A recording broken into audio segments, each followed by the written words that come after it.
नमस्कार। दिव्य नेत्र से मैं प्रियतम कुमार आपका स्वागत करता हूं और स्टार्ट करेंगे आज नया टॉपिक वर्ल्ड ज्योग्राफी लेंगे। वर्ल्ड ज्योग्राफी में ब्रह्मांड से या सौरमंडल, ब्रह्मांड या सौरमंडल चैप्टर का नाम है। इससे देखेंगे, इसके प्रश्न पे हम चर्चा करेंगे, उसका विश्लेषण करेंगे और शुरुआत करते हैं आज का वीडियो। ये हमारा चैनल है, अगर इस चैनल पर नए हैं तो सब्सक्राइब करें। दिव्य नेत्र द विजन चैनल है, दोस्तों के बीच शेयर भी करें। चलिए शुरू करते हैं आज का पहला सवाल। देखते हैं क्या है पहला सवाल। पहला सवाल क्या है? पृथ्वी, यहाँ पे थोड़ा करेक्शन हुआ है, ठीक है, टाइप मिस्टेक हुआ। पृथ्वी से मंदाकिनी यानी आकाशगंगा को सबसे पहले किसने देखा था? बहुत इजी क्वेश्चन है, आपको पता होगा ये बात। ऑप्शन देख लेते हैं। गैलीलियो ने, मार्टिन स्मिथ ने, मार्कोनी ने, न्यूटन ने। तो आपको पता भी हो गया होगा, इस प्रश्न का उत्तर होगा गैलीलियो ने। गैलीलियो साहब ने स्वतः एक दूरबीन का निर्माण करता है। कब? 1609 ईस्वी में गैलीलियो साहब ने पहली बार ये मंदाकिनी यानी आकाशगंगा को देखा था, ठीक है। और हमारा जो पृथ्वी जिस मंदाकिनी में है यानी जिस आकाशगंगा में है वो कैसा है? सर्पिलाकार है। तो चलिए देखते हैं, नेक्स्ट प्रश्न देखते हैं। नेक्स्ट प्रश्न क्या है? महाविस्फोट सिद्धांत संबंधित है। ये महाविस्फोट सिद्धांत किससे संबंधित है? ऑप्शन देख लेते हैं। महाद्वीपीय विस्थापन से, ब्रह्मांड के उत्पत्ति से, हिमालय की उत्पत्ति से, ज्वालामुखी विस्फोट से। तो ये तीनों नहीं होगा ना। महाद्वीपीय विस्थापन से, महाद्वीप का जो विस्थापन हो तो प्लेट टेक्टोनिक रूल होगा। हिमालय की उत्पत्ति से, ये भी प्लेट टेक्टोनिक के हिसाब से हुआ। गोंडवाना लैंड जाके यूरेशियन प्लेट से टकराया, इसके बाद हिमालय की उत्पत्ति हुआ। ज्वालामुखी विस्फोट भी नहीं होगा यहाँ पे। महाविस्फोट सिद्धांत होगा ब्रह्मांड के उत्पत्ति से। तो ब्रह्मांड की उत्पत्ति, इसलिए इस प्रश्न का उत्तर हो जाएगा ऑप्शन नंबर बी, ब्रह्मांड की उत्पत्ति से। नेक्स्ट प्रश्न देखते हैं। नेक्स्ट प्रश्न क्या कहता है कि नेक्स्ट प्रश्न है, धूमकेतु किसके चारों ओर चक्कर लगाते हैं? ये धूमकेतु किसके चारों ओर चक्कर लगाते हैं? पृथ्वी के, शुक्र ग्रह के, सूर्य के, बृहस्पति के। तो धूमकेतु कोनो ग्रह तो न है, ना कोई ग्रह है और ना कोई उल्का पिंड है। धूमकेतु दूसरा चीज है, उल्का पिंड है, सॉरी। धूमकेतु क्या है? पृथ्वी के चक्कर नहीं लगाएगा। पृथ्वी के चक्कर मात्र एक ग्रह चंद्रमा लगाता है, ठीक, उपग्रह है। शुक्र का भी कोई ग्रह के चारों ओर धूमकेतु चक्कर नहीं लगाएगा। चक्कर लगाएगा सूर्य के चारों ओर धूमकेतु चक्कर लगाएगा। तो इस प्रश्न का उत्तर हो जाएगा ऑप्शन नंबर सी। नेक्स्ट प्रश्न देखते हैं। जब अर्धचंद्र होता है, मतलब 15 दिन वाला चंद्र, ठीक है, तो जब अर्धचंद्र होता है तो सूर्य, पृथ्वी तथा चंद्रमा के मध्य का कोण होता है 45 डिग्री, 90 डिग्री, 180 डिग्री या 260 डिग्री लिख दीजिए, ठीक। ऑप्शन डी नंबर इनमें से कोई नहीं, नन ऑफ दीजिए, सही रहेगा, NOT, ठीक, नन ऑफ दी। तो इस प्रश्न का उत्तर क्या होगा? जब 15 दिन वाला मीटर होगा, सूर्य, चंद्रमा और पृथ्वी का जो होगा 90 डिग्री का एंगल बनेगा, ठीक है।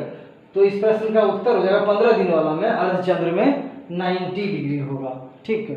तो 90 डिग्री इस प्रश्न का उत्तर होगा। नेक्स्ट प्रश्न देखते हैं।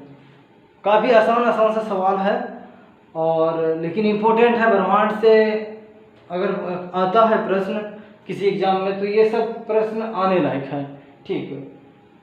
तो चलिए देखते हैं नेक्स्ट प्रश्न क्या है भाई। नेक्स्ट प्रश्न है, निम्नलिखित में से कौन सा सौर प्रणाली से संबंधित नहीं है? इस सौर प्रणाली से कौन संबंधित नहीं है? क्षुद्र ग्रह, धूमकेतु ग्रह, निहारिका। तो आप देखेंगे क्षुद्र ग्रह मंगल और बृहस्पति के बीच क्या करती है? घूमती है। जैसे सूर्य है और कहीं ग्रह है मंगल और बृहस्पति, इसके बीच में क्षुद्र ग्रह सूर्य का परिक्रमा कर रही है। और सौर प्रणाली तो सूर्य का परिक्रमा कर रही है क्षुद्र ग्रह, तो यह सौर प्रणाली का अंग है। धूमकेतु, अभी थोड़ा देर पहले एक प्रश्न आया था धूमकेतु बोला, धूमकेतु भी परिक्रमा कर रही है किसका? सूर्य का, ठीक। ग्रह ऑब्वियसली पृथ्वी भी एक ग्रह है, सूर्य का परिक्रमा कर रही है। मतलब ये तीनों सौर प्रणाली का अंग है। लेकिन निहारिका सौर प्रणाली का अंग नहीं है। ठीक है, तो इस ऑप्शन ये क्या है, ऑप्शन नंबर डी हो जाएगा उत्तर। निहारिका सौर प्रणाली का अंग न है, ये ब्रह्मांड से रिलेटेड है। ठीक है, ये मंदाकिनी से है। ठीक है, तो निहारिका हो जाएगा ऑप्शन नंबर डी आंसर। ठीक, नेक्स्ट प्रश्न देखते हैं। सूर्य के चारों ओर परिक्रमा करने वाले ग्रह की कुल संख्या कितनी है? बहुत आसान सा सवाल है, सबको पता है। 9 ग्रह पहले था, प्लेटो को 2006 में हटा दिया, अब 8 ग्रह बचा है, तो ऑप्शन नंबर बी हो जाएगा 8 ग्रह में कौन कौन सा है भाई? पहले होगा बुध। ठीक, बुध, उसके बाद कौन हो जाएगा? 2 नंबर पे बुध होगा, शुक्र हो जाएगा ना, शुक्र हो जाएगा। उसके बाद कौन होगा? पृथ्वी। बुध, शुक्र, पृथ्वी, पृथ्वी के बाद हो जाएगा मंगल, मंगल के बाद बृहस्पति, बृहस्पति के बाद हो जाएगा शनि, शनि के बाद अरुण, अरुण के बाद वही वरुण। ठीक, हो गया 8 ग्रह। तो ठीक है, काफी आसान सवाल, ग्रह का क्रम याद होना चाहिए। ठीक है, क्रम भी याद होना चाहिए, कौन सा ग्रह कितने नंबर पे है, पार्थिव ग्रह में कौन कौन से हैं, ये सारे प्रश्न आएंगे सामने, देखते हैं कौन कौन सा प्रश्न है। नेक्स्ट प्रश्न देखते हैं। सौर प्रणाली के 4 सबसे बड़े ग्रह का क्रम है। सबसे बड़े ग्रह का क्रम जो है सौर प्रणाली का 4 कौन कौन है? तो आपको पता होगा सूर्य सौर प्रणाली में सबसे बड़ा ग्रह कौन सा है? बृहस्पति। तो इसका मतलब ये है कि बृहस्पति 1 नंबर पे होगा, फिर घटते क्रम में दूसरा होगा। यहाँ बुध है तो छोटा है, तो ऑप्शन नंबर बी तो कट गया। यहाँ बृहस्पति है, बृहस्पति, बुध, बृहस्पति के बाद बुध न है, बृहस्पति के बाद आकार के दृष्टिकोण से शनि है। तो यहाँ बृहस्पति के बाद बुध है, यहाँ पे बृहस्पति के बाद बुध है, तो ये दोनों ऑप्शन कट गया। ये तो पहले कट चुका था, ऑब्वियसली सी नंबर आंख बंद करके मार दीजिए, वही होगा। नहीं तो चेक कर लेते हैं, देखते हैं। बृहस्पति के बाद छोटा में शनि है, शनि के बाद अरुण है, उसके बाद वरुण है। ये क्रम जो है सौर प्रणाली के घटते क्रम में से है। ठीक, तो ऐसे सवाल का उत्तर आप एलिमिनेट करके दे तो अच्छा है। जैसे पहले हम देख लिए बृहस्पति सबसे बड़ा है, तो बृहस्पति को देखते हैं, बृहस्पति जो है 1 नंबर में है उसको रहने दिए, बुध वाला छोड़ दिए। उसके बाद बृहस्पति के बाद शनि होता है, ये हमको पता था, तो बृहस्पति के बाद बुध है यहाँ, बुध है यहाँ, तुरंत हटा दिए, तो ऑप्शन नंबर सी ऑप्शन से बचता है, वही हो जाएगा उत्तर। नेक्स्ट प्रश्न देखते हैं। नेक्स्ट प्रश्न क्या है? आकाशगंगा वर्गीकृत की गई है। आकाशगंगा जो वर्गीकृत की है, किस आकार में वर्गीकृत की गई है? ऑप्शन है सर्पिलाकार गैलेक्सी के रूप में, विद्युत गैलेक्सी के रूप में, आयताकार गैलेक्सी के रूप में, गोलाकार गैलेक्सी के रूप में। तो थोड़ा देर पहले या 1 नंबर शायद प्रश्न बता रहे थे, उसी समय हम बताए थे हमारा जो हमारी जो पृथ्वी है ये दुग्ध मेखला वाला आकाशगंगा में है। ठीक है, मंदाकिनी में। ठीक है, तो उसका आकार कैसा है भाई? सर्पिलाकार, हम बता चुके थे। तो इस प्रश्न का उत्तर हो जाएगा ऑप्शन नंबर ए, सर्पिलाकार गैलेक्सी के रूप में हमारा आकाशगंगा का वर्गीकरण किया गया है। नेक्स्ट प्रश्न देखते हैं। नेक्स्ट प्रश्न क्या है भाई? निम्नलिखित में से किन ग्रह का कोई उपग्रह नहीं है? ऐसा 8 ग्रह बताए ना, पृथ्वी का 8 ग्रह, 8 ग्रह में कौन कौन से ग्रह को एक भी उपग्रह न है? तो उपग्रह किसको किसको ना है? मंगल को तो फोबोस डीमोस है, ये ऑप्शन में कट गया। उसके बाद मंगल को है, ये हो गया, ऑप्शन में कट गया। नेपच्यून को है, ये ऑप्शन में कट गया। ऑब्वियसली ये आंसर हो जाए मार देना है, नहीं भी याद है तो। लेकिन हमारे सौर मंडल में बुध और शुक्र ग्रह को कोई भी उपग्रह न है।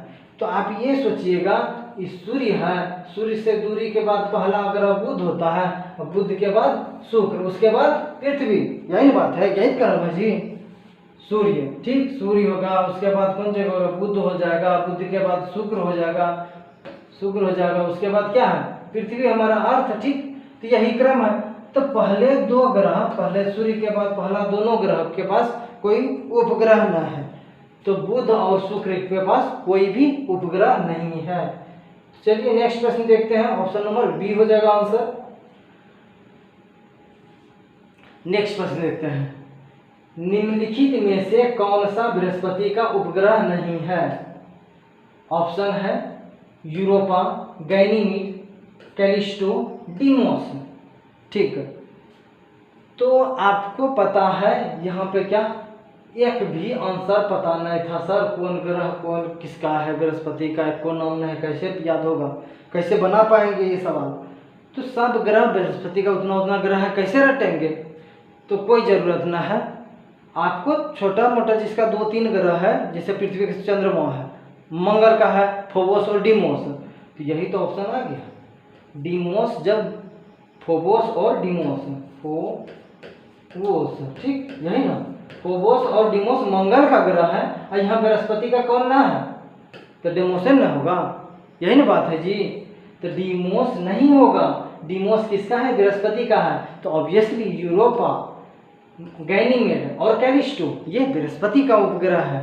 तो अगर उसका याद भी नहीं रहेगा और एक ऑप्शन इसी आधार पे दिया जाता है कि या तो आपको पृथ्वी ऑप्शन, पृथ्वी का जो चंद्रमा है ये चंद्रमा रहता है ऑप्शन में, या फिर मतलब मंगल ग्रह का रहेगा, या मतलब ऐसा, या तो खुद प्लेटो रहता, प्लूटो रहता, ठीक प्लेटो नहीं प्लूटो रहता, कोई ग्रह का ही नाम रहता, तो ये बृहस्पति का ग्रह नहीं है। इसी प्रकार ऑप्शन सजाया जाता है, तो ऑप्शन भी कठिन नहीं बनाया जाता है, इसलिए बारीकी से एग्जाम देने आना चाहिए, ठीक है।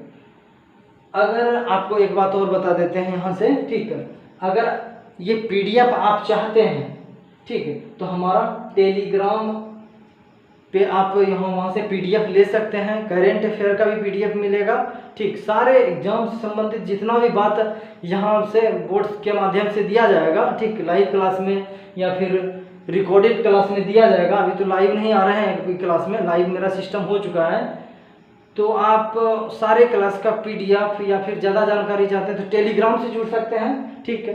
प्रियतम कुमार ऑफिशियल मेरे टेलीग्राम का नाम है, ठीक, वो सर्च करेंगे, या फिर वीडियो के लिंक में जहाँ पे वीडियो देखेंगे उसके लिंक में टेलीग्राम का लिंक दिया गया है, ठीक, लिंक में डिस्क्रिप्शन में, वीडियो के डिस्क्रिप्शन में टेलीग्राम का लिंक दिया गया है, वहाँ पे क्लिक कीजिएगा, आप टेलीग्राम पे चले जाइएगा, वहाँ ज्वाइन कर जाइए, सारे पीडीएफ आपको वहाँ पे उपलब्ध मिलेगा, आप खुद से वहाँ से क्या कर सकते हैं, दे सकते हैं, एग्जाम दे सकते हैं ऑफलाइन भी, ठीक है।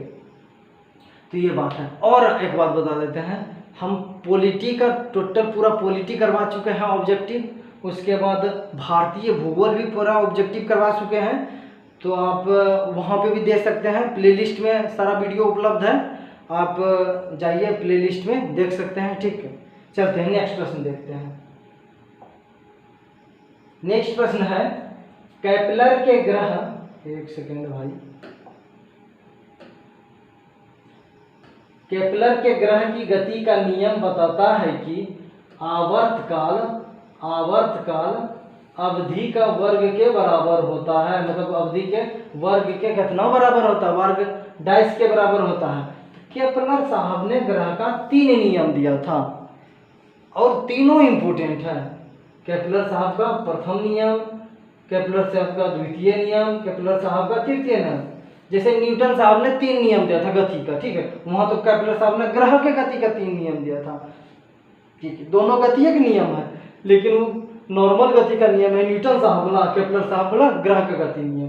पहला बात है, आप समस्या दूर हो जाएगा, पूरा इजी तरीका से समझिए, ठीक है, पूरा इजी तरीका से समझना है, पूरा इजी तरीका से समझना है। क्या कहता है केपलर का पहला नियम?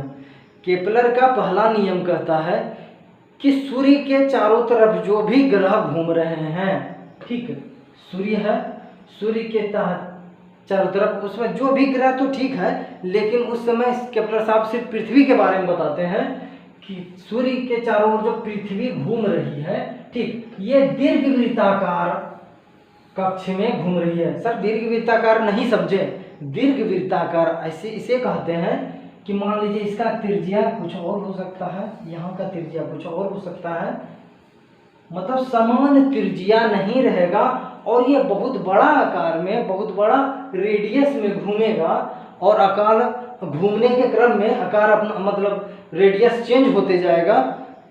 तो यही बात है कि ये दीर्घवृत्ताकार कहलाएगा। तो सूर्य के चारों ओर जो पृथ्वी घूम रही है, वो पृथ्वी के संबंध में केपलर साहब बोले थे, ये क्या है कि पृथ्वी के क्रम में बोले थे। पहला नियम क्या कहता है? ये दीर्घवृत्ताकार में घूमती है पृथ्वी। दूसरा नियम क्या है भाई? केपलर साहब का दूसरा नियम कहता है कि ये जो घूमता है, ठीक है, घूमने के क्रम में समझिएगा, परिभाषा बहुत डिफिकल्ट हो जाएगा, परिभाषा में उलझ के रह जाइएगा, कुछ नहीं हाथ में लगेगा, ठीक है। सूर्य के चारों ओर पृथ्वी घूम रही है, ठीक, कैसे घूम रही है, पहला नियम बोल दिया है, दीर्घवृत्ताकार, मतलब कहीं ज्यादा कहीं कम, ठीक। तो ये जो घूम रही है, मान लीजिए एक 3 महीना में पृथ्वी यहाँ से यहाँ तक गई, इसका जो क्षेत्रफल होगा, ठीक है, और यहाँ पे जो ज्यादा दूर हो गया, ज्यादा दूर होगा, अब वो भी 3 महीना लेगा, ठीक है, मतलब ये भी 3 महीना में यहाँ तक, यहाँ से यहाँ पृथ्वी आई, यहाँ से यहाँ 3 मंथ लगा। ये जो क्षेत्रफल होगा, कोणीय क्षेत्रफल होगा, ये दोनों बराबर होगा, समझ में आ रहा है। तो समान समय में तय की गई दूरी का जो कोणीय क्षेत्रफल होगा वो समान होगा। 3 महीना भले दूरी बढ़ गया था, लेकिन दूरी बढ़ा तो स्पीडवा कम हो गया था, स्पीड ऑब्वियसली कम हो गया होगा, तब दूरी बढ़ा तो क्षेत्रफल वही रहा था, और नजदीक गया तो क्या हो गया, स्पीड बढ़ गया। यही तो नियम कह रहा है। आपको पहली बार आज बहुत विद्यार्थी को पता चलता होगा, पहली बार पता चला होगा कि सूर्य जब नजदीक, पृथ्वी जब नजदीक आती है सूर्य का, तो उसका स्पीड बढ़ जाता है। यही बात केपलर साहब द्वितीय नियम में बताना चाह रहे हैं कि जो कोणीय दूरी होगा समान समय में ये समान होगा। यही दूर जब रहती है पृथ्वी सूर्य से, स्पीड कम होता होगा, कम दूरी तय करेगी, उसके बाद क्षेत्रफल समान होगा, ठीक है। तृतीय नियम देखते हैं, तृतीय नियम कहता है क्या, तृतीय नियम कह रहा है, ठीक है, सूर्य है, पृथ्वी, एक सूर्य पृथ्वी के संबंध में बोले थे, लेकिन किसी भी ग्रह पे ये लागू होगा, ठीक है। 8 ग्रह है, और मान लीजिए पृथ्वी का अगर सूर्य का और सब ग्रह का खोज हो जाता है, सारे ग्रह पर यही नियम लागू होगा, ठीक। देखते हैं, ये सूर्य है, सूर्य के चारों पृथ्वी घूम रही है, ठीक है। त्रिज्या तो होगा कुछ, इसका वेलोसिटी भी तो कुछ होगा, मतलब ये कह रहा है, ठीक है, यहाँ पे वेलोसिटी भी तो होगा, कुछ वेलोसिटी से जा रहा है, ठीक है। तो यही बोल रहा है केपलर साहब, तृतीय नियम में बताते हैं, जो वेलोसिटी का वर्ग होगा v² होगा, ये त्रिज्या के घन के बराबर होगा, v² बराबर r³ होगा, v², ये टाइम, सॉरी v बोल दिए, टाइम, ठीक है, t बराबर, ठीक है। तो ये t जो होगा समय का वर्ग त्रिज्या के घन के बराबर होगा। तो यहाँ से भी वही बात प्रूफ हुआ कि यहाँ मान लीजिए दूर गई तो गति कम हुआ होगा, क्योंकि ये t जो है r का पैरेलल है, समानुपाती है, ठीक, समानुपाती है r³ का, ठीक है। तो r 3 गुना हो जाता है, t का स्क्वायर हो जाता है। यही केपलर साहब का तीनों नियम बताता है। देखते हैं प्रश्न का उत्तर क्या हो सकता है। अर्धदीर्घ अक्ष, ये तो नहीं होगा, अर्धदीर्घ अक्ष के वर्ग, अर्धदीर्घ अक्ष के घन, हाँ, अर्धदीर्घ के अक्ष के घन होगा, क्यूब होगा, क्या होगा, t² बराबर r³। यही तो प्रूफ किए केपलर साहब तो तीसरा नियम में, मतलब समय ज्यादा लगेगा क्योंकि त्रिज्या का r³ त्रिज्या का घन हो जाएगा भाई, ठीक है। शायद समझ लिए होंगे, नहीं तो फिजिक्स का टॉपिक था ये, हम फिजिक्स क्लास जब लेंगे तो वहाँ पे हम बहुत अच्छा से क्या करेंगे, पूरा एक क्लास में केपलर का नियम चलेगा, तीनों नियम एक क्लास है, ठीक है। यहाँ 2 मिनट में बताएं, शायद आप थोड़ा बहुत समझ लिए होंगे, चलिए नहीं समझे होंगे तो क्लास में समझ लीजिएगा, ठीक। नेक्स्ट प्रश्न क्या है, निम्नलिखित में से पृथ्वी से किस खगोलीय पिंड की दूरी सबसे अधिक है। ये पृथ्वी से किस खगोलीय पिंड की, मतलब जो भी ग्रह है कि किसका दूरी सबसे अधिक है, शनि का, अरुण का, वरुण का, बृहस्पति का। तो बृहस्पति जानते हैं सर, मंगल के बाद बृहस्पति है तो इतना होगा। वरुण का, अरुण का, शनि, और बृहस्पति के बाद शनि, शनि के बाद अरुण, अरुण के बाद वरुण, तब प्लेटो था, लेकिन 2006 में तो खत्म कर दिया। तो फिर हो जाएगा यही उत्तर, सबसे दूर कौन होगा, खगोलीय पिंड की दूरी सूर्य से, पृथ्वी से किस खगोलीय पिंड की, मान पृथ्वी से किसका दूरी सबसे दूर होगा, वरुण का, ठीक। यहाँ पे पृथ्वी है, पृथ्वी के बाद मंगल होगा, ठीक है, पृथ्वी के बाद मंगल, मंगल के बाद बृहस्पति, उसके बाद कौन होगा, बृहस्पति के बाद शनि, ठीक, शनि के बाद कौन, शनि के बाद अरुण होगा, अरुण के बाद वरुण होगा, ठीक है, यही तो बात है। सबसे दूरी पृथ्वी के कौन है, वरुण है। नेक्स्ट प्रश्न देखते हैं। आप चीज को ढंग से समझ लीजिएगा ना, किसी भी प्रश्न का उत्तर एकदम इजी में लुढ़काते चले जाइएगा एग्जाम में, ठीक। नेक्स्ट प्रश्न देखते हैं। बृहस्पति का द्रव्यमान है लगभग, बृहस्पति का कितना द्रव्यमान है, सूर्य के द्रव्यमान का 10वां भाग, सूर्य के द्रव्यमान का 1000वां भाग, सूर्य के द्रव्यमान का 100वां भाग, सूर्य के द्रव्यमान का आधा ना, सूर्य के द्रव्यमान का 1000वां भाग जो है, सूर्य का जो ग्रह है सबसे बड़ा बृहस्पति, उसका सूर्य से 1000वां भाग द्रव्यमान है। सोचिए सूर्य कितना, सूर्य का द्रव्यमान कितना होगा। सौर मंडल में 8 ग्रह है, 8 ग्रह में सबसे बड़ा ग्रह बृहस्पति है, उस सूर्य का 1000वां है, समझे। तो सोचिए पृथ्वी सबका क्या स्थिति होगा, कल्पना कीजिए, ये प्रकृति का बनाया हुआ, ठीक है। तो सूर्य का द्रव्यमान का 1000वां भाग है बृहस्पति। नेक्स्ट प्रश्न देखते हैं। कुछ नहीं, वो याद करने का टॉपिक है, फैक्ट था, उसमें क्या हम मतलब विश्लेषण करें, ठीक है। तो विश्लेषण करने का जहाँ बारी आती है तो हम ढंग से करते हैं। चलिए नेक्स्ट प्रश्न देखते हैं। हमारे सौर मंडल का सबसे चमकीला ग्रह कौन सा है? ऑप्शन है शुक्र, बुध, मंगल, बृहस्पति। आपको पता भी होगा, बहुत इजी सा प्रश्न है, ठीक है। सूर्य सौर मंडल का सबसे चमकीला ग्रह कौन सा है? शुक्र। शुक्र ग्रह सबसे चमकीला ग्रह है। इसे क्या कहते हैं? भोर का तारा, नहीं भोर का तारा बुध को बोला जाता है, ठीक है। शुक्र को क्या बोला जाता है? पृथ्वी की जुड़वा बहन, ठीक है। शुक्र को पृथ्वी का जुड़वा बहन बोला जाता है। और यह सौर मंडल का सबसे चमकीला ग्रह भी कौन सा है? शुक्र है, ठीक है।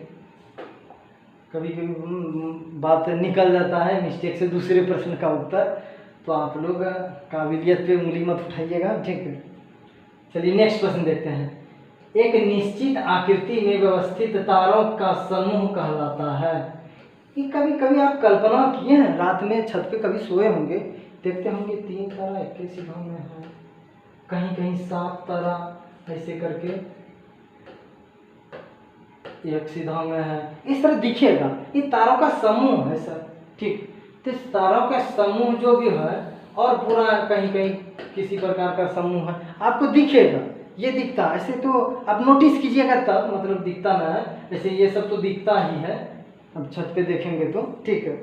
तो ये तारों का समूह जो है बहुत वीवीआई प्रश्न है।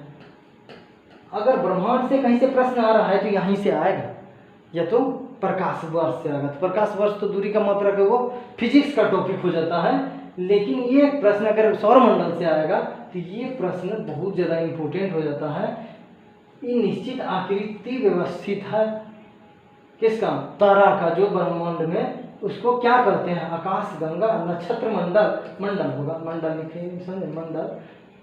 एंड्रोमेडा, सौर मंडल। सौर मंडल तो एक मंडल है सर, सौर मंडल के अंतर्गत इतना सारा क्या है? ग्रह है, उपग्रह है, और क्या है? धूलकण है, क्या है? धूमकेतु है, ये सब है।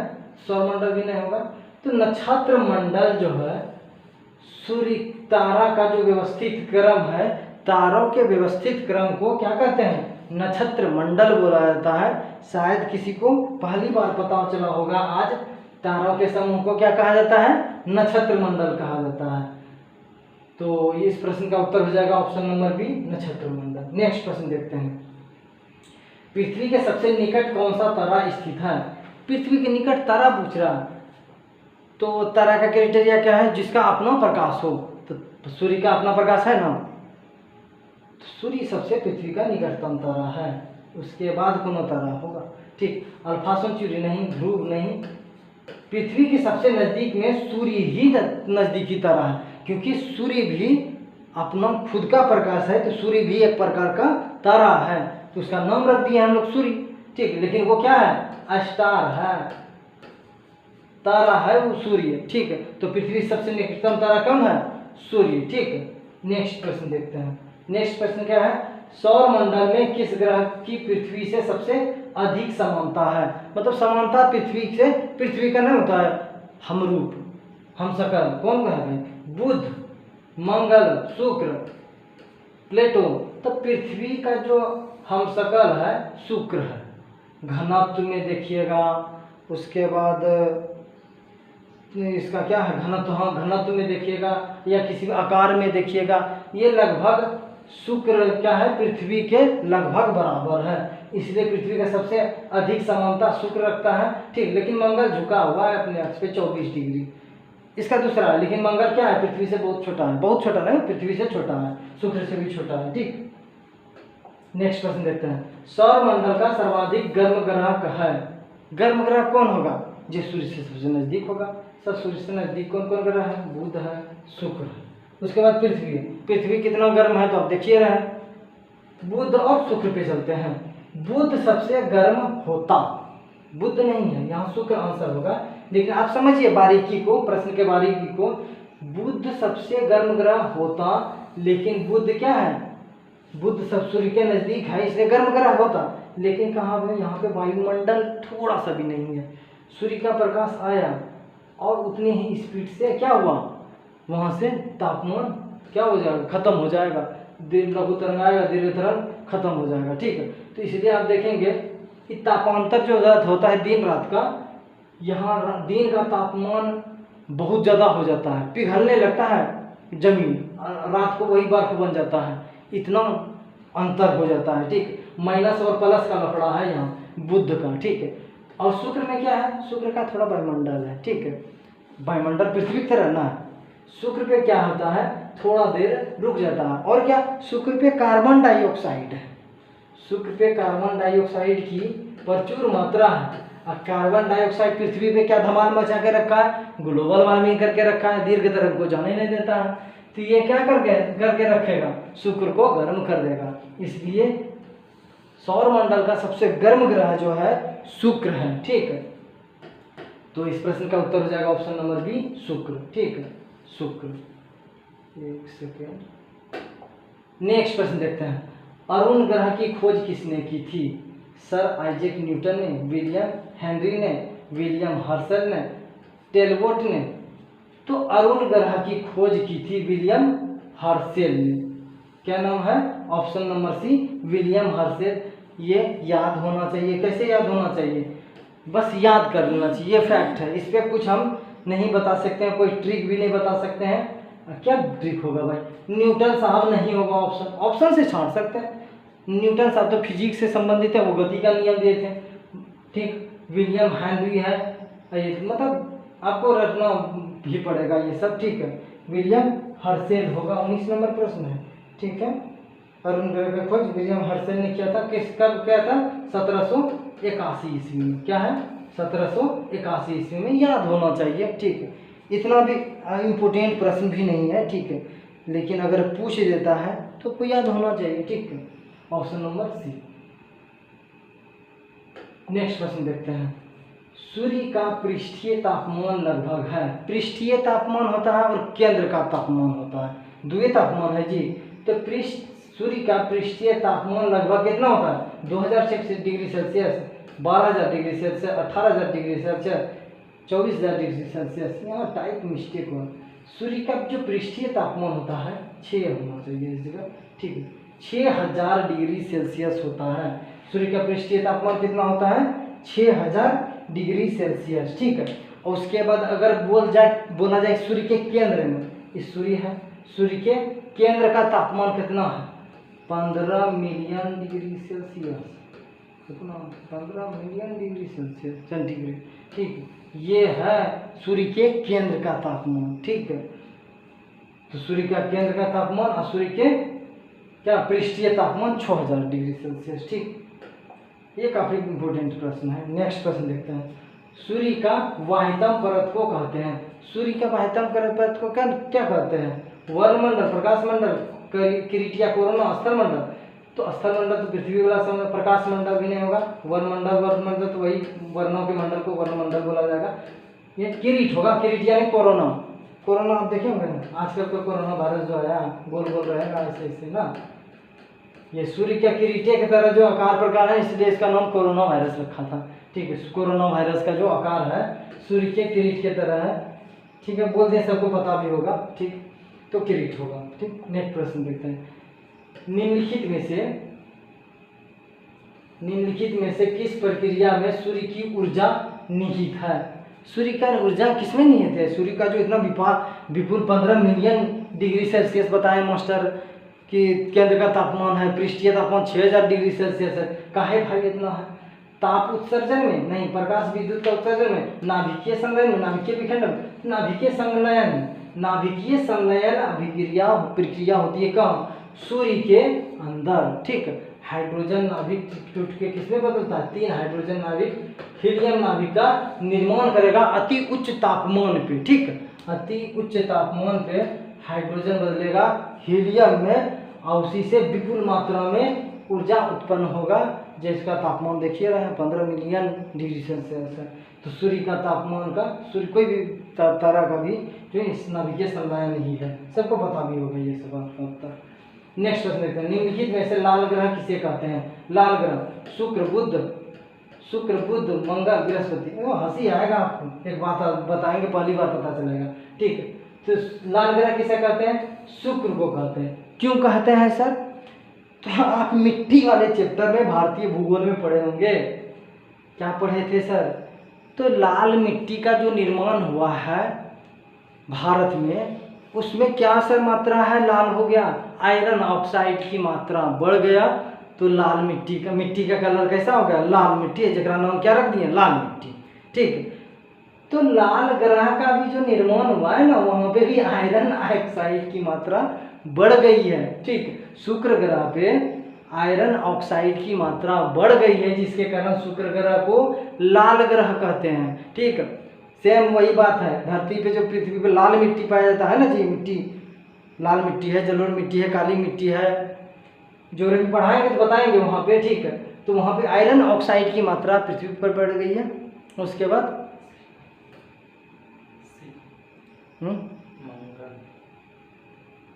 लाल ग्रह, अरे सॉरी, लाल ग्रह मंगल को बोला जाएगा। शुक्र बोल दिया हम, ऑप्शन गलती से निकल गया था। क्या नाम है? 23 का मंगल होगा, सी होगा। आयरन ऑक्साइड, वो जितना भी मैटर बताएं, शुक्र मिस्टेक से निकल गया, मतलब ना होता है कि ये टोटल याद बता दी था। ठीक है, लाल ग्रह किसको बोला जाएगा? मंगल को बोला जाएगा। ठीक, सॉरी, मंगल को मिस्टेक से निकलते जा रहा था ना। एक बार क्या होता है कि आप भाई का नाम लेंगे और छोटा भाई का नाम ले रहे हैं बार बार, और मझला भाई को पुकार रहे हैं, तो ये होता है कभी कभी। ये शुक्र मेरे मुंह से मिस्टेक निकल गया, ये मंगल होगा। अब मंगल पे क्या है? आयरन ऑक्साइड की मात्रा बढ़ गई है। सेम टू सेम हुआ है, लाल मिट्टी जो पृथ्वी पे हुआ है, सेम वही मंगल ग्रह पे हुआ है। ठीक है, नेक्स्ट प्रश्न देखते हैं। मिस्टेक है। सी ऑफ ट्रिक्विटी कहाँ पर है? सी ऑफ ट्रिक्विटी कहाँ पे है? पृथ्वी पे, सूर्य पे, जुपिटर पे, चंद्रमा में। जुपिटर बृहस्पति को बोला जाएगा। ठीक, चंद्रमा पे सी ऑफ ट्रिक्विटी पाया जाता है, ट्रिक्विटी होगा। ठीक है, ट्रिक्विटी भी कहीं कहीं दे दिए। ठीक है, ये चंद्रमा पे अपोलो 11 जो मंगलयान चंद्रयान गया था, नील आर्मस्ट्रॉन्ग जो उतरा था, यही सी ऑफ ट्रिक्विटी वाला एरिया में। ठीक है, तो ये शांत सागर टाइप का है। ठीक है, चंद्रमा पे पाया जाता है, ये उत्तरी ध्रुव तरफ है। ठीक है, तो इसका उत्तर क्या हो जाएगा? ऑप्शन नंबर डी, चंद्रमा। ठीक, नेक्स्ट प्रश्न देखते हैं। काफ़ी मज़ेदार प्रश्न है, मिस्टेक से कुछ भी निकल जा रहा है। ठीक है, बहुत सा गर्मी हुई, पंखा बंद करके रखे हैं, इसलिए ये सब होता है थोड़ा थोड़ा। पृथ्वी से चांद का पार्श्व भाग दिखाई देता है क्योंकि पृथ्वी का पार्श्व भाग जो दिखाई देता है, एक तरफ ना देख रहे हैं बार बार, मतलब क्यों ऐसा होता है? वो अपने अक्ष पर घूर्णन नहीं करता है भाई। चंद्रमा तो घूम रहा है, 24 घंटा में एक चक्कर मार रहा है, ये तो बात गलत है। उसके घूर्णन की अवधि पृथ्वी के समान ही है, उसके घूर्णन और परिक्रमण की अवधि एक ही है, उसके परिक्रमण की अपेक्षा घूर्णन अधिक है। ये भी गलत है, ये भी गलत है। घूर्णन और परिक्रमण जो कर रही है चंद्रमा, उसकी अवधि एक के है, पृथ्वी से का ले लीजिए और किसका? चंद्रमा का। ठीक है, तो आपको जहाँ पृथ्वी घूम के गई और वहाँ पे भी चंद्रमा घूम के आ गई तो होगा, इसलिए पार्श्व भाग दिखाई देगा हमेशा। तो ऑप्शन नंबर सी हो जाएगा उसका उत्तर। नेक्स्ट प्रश्न देखते हैं, किस ग्रह पर जल चक्र पाया जाता है? तो ऑब्वियसली जल चक्र हमारे पृथ्वी पर पाया जाता है, इसमें क्या बकवास करना है, कोई बकवास नहीं होगा इस पर। तो पृथ्वी पे क्या जल चक्र, नाइट्रोजन चक्र, कार्बन डाइऑक्साइड चक्र तो और सब ग्रह पे पाया जा सकता है। कार्बन डाइऑक्साइड चक्र तो कहाँ पे, शुक्र ग्रह पे भी पता चल ही गया था, ठीक, थोड़ा देर पहले। लेकिन यहाँ पे क्या है, पृथ्वी पे सिर्फ जल चक्र पाया जाता है। इसी जल की मौजूदगी के कारण यहाँ पे जीव विद्यमान है, प्लांट विद्यमान है, ठीक है। इसलिए जीवन संभव कहाँ पे है, पृथ्वी पे, ठीक है। इसलिए इसको जल चक्र में कहाँ यहाँ पे उपलब्ध है, तो इसमें बड़ा बात नहीं था। नेक्स्ट प्रश्न देखते हैं, क्षुद्र ग्रह सूर्य के चारों ओर किसके मध्य चक्कर लगाती है? सबको याद होगा, क्षुद्र ग्रह छोटा छोटा ग्रह है, ठीक है। सूर्य है, पृथ्वी, मंगल, ये सब टाइप का ग्रह है। मंगल और बृहस्पति के बीच में छोटा छोटा उल्का पिंड टाइप का ग्रह घूम रहा है, जिसको क्या बोलते हैं, क्षुद्र ग्रह। ऑप्शन नंबर बी होगा, बी सी डी, ठीक। तो बी ऑप्शन में मंगल और बृहस्पति के बीच में क्षुद्र ग्रह, एक क्षुद्र ग्रह क्या कर रही है, परिक्रमा कर रही है, ठीक। नेक्स्ट प्रश्न चलते हैं, वह ग्रह कौन सी है जिसका पृष्ठीय ताप सर्वाधिक है? पृष्ठीय ताप सर्वाधिक है, बृहस्पति, पृथ्वी, प्लेटो, बुध। ऑब्वियसली जो सबसे नजदीक रहेगा उसका पृष्ठीय ताप ज्यादा रहेगा। सूर्य का पृष्ठीय ताप, सूर्य से नजदीक कौन है, पहला ग्रह बुध है, तो बुध का पृष्ठीय ताप सबसे ज्यादा होगा। इस पे कोई मतलब गणित नहीं है कि हमको रटना है, रट रट के पसीना छुड़ाना ना है। यहाँ पे डायरेक्ट देखना है कि सूर्य के सबसे नजदीक होगा उसका तापमान ज़्यादा होगा, अंत में जाते जाते वही ठंडा होगा। अब पूछेगा सूर्य का सबसे ठंडा ग्रह कौन सा है, तो सूर्य से सबसे दूर होगा, वरुण ऑप्शन में रहेगा, तो इसलिए वरुण मार के आ जाएंगे, आंसर होगा। नेक्स्ट क्वेश्चन देखते हैं, बृहस्पति के वलय हैं, बृहस्पति का भी वलय पाया जाता है। आप लोग देखे होंगे सिर्फ शनि का चक्कर वगैरह वाला वलय, चक्कर लगाने वाला शनि में देखे होंगे वलय, लेकिन 2-3 ग्रह और है जिसमें वलय है। किसमें, इसमें बृहस्पति के पास भी वलय है, वरुण के पास भी वलय है, ठीक है, ये खोजा जा चुका है, ठीक है। तो बृहस्पति का जो वलय है अस्तित्व विहीन है, नहीं भाई, सिलिकेट से निर्मित है, बहुत घना वो अपारदर्शक है, उपर्युक्त सभी नहीं, सिलिकेट से निर्मित वलय जो है, बृहस्पति का जो वलय है, बृहस्पति ग्रह है, इसके चारों तरफ वलय पाया जाता है। और किससे निर्मित है, सिलिकेट से निर्मित है, ठीक, याद होना चाहिए।